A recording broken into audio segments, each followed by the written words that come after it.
Welcome to my four-part series on international students. This is part 4, and I have decided to extend this video series to 5 parts. So you can expect one more video, the final and the most important one, where I will talk about best practices when it comes to applying for student visas. Today, I'm going to talk about the impact we are seeing by this reduction of student visas. We saw over 600,000 visas being issued in 2023 and only 150,000 being issued in 2026. The impact is not just on you, the student, but also on Canadian students and businesses and employers. Let's talk about you, the student, looking to apply for a student visa in Canada. And the impact is huge. You can no longer take it for granted that just because you show money, that you will be granted a student visa. You must show genuine intent to study in Canada. Your finances will be scrutinized under a telescope. You need to prove not just that you have the money, but also you need to show how you got this money. Showing just the first year of fees may not be enough anymore. Your SOP should be the mother of all documents. It must explain everything in detail and why you are enrolling for that particular program. Your English must be perfect. And if you're bringing family, you need to be double careful with everything.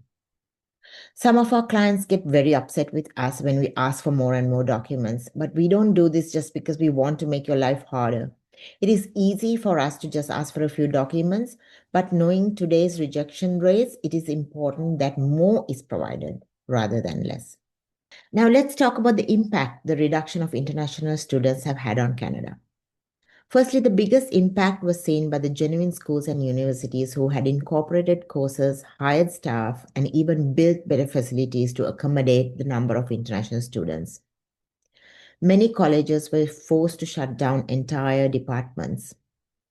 And this impacted not just the international students, but also it impacted Canadian students because the courses that the Canadian students were enrolled in were shut down because it was really not feasible to keep these courses going with only just a few courses.